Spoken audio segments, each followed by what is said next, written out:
Namaskar. In the beginning, Sanatan Dharma and similar beliefs, which are called pagan faiths, were spread all over the world. We get proof of this from the prevalence of multiple gods, women gods, and animal gods from all across the globe in the ancient era. We can say that these belief systems had common roots because the global flood myth features in Hinduism as well as pagan faiths. Another proof of Hinduism's links across the globe comes from the Vedic sky father Deopitra becoming Zeus pater of the Greeks and Jupiter of the Romans.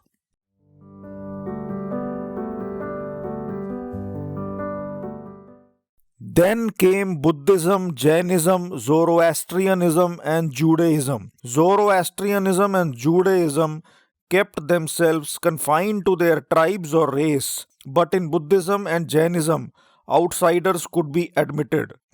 That helped them in increasing their numbers.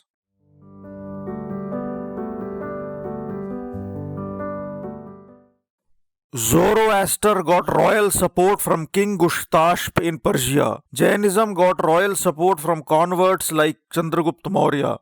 Buddhism got royal support from Ashok, Kanishk, and Harsh. As a result, Buddhism spread quickly in Southeast Asia. The Israelites began to settle down under the leadership of Joshua.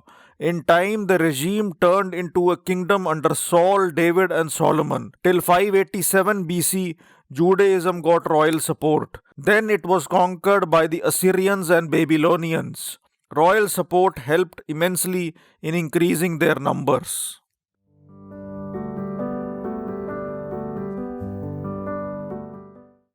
Then came Christianity with Jesus' crucifixion in 33 AD. Through a dedicated group of missionaries, Christianity admitted outsiders into its fold. Christianity got royal support from Roman Emperor Constantine in 312 AD. So Christianity had a triple advantage. It could admit outsiders, it had a dedicated team of missionaries, and it got royal support. By the 15th century, Europe was largely Christianized.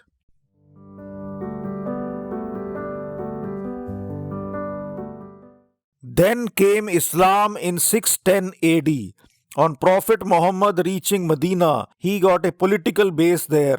He administered the place and raised an army. Islam admitted outsiders into its fold. Through its missionaries and supporting kings, Islam grew very rapidly. Extra tax, jizya, and use of military force, jihad, made sure their followers grew exponentially. By 712 AD, Islam had reached Sindh on the east, and by 732 AD, it reached Spain on the west. So Islam got political support, allowed outsiders to join, had a dedicated team of missionaries, and put economic and military pressure on non-believers. Christianity too got into a violent mode through its crusades and Inquisition.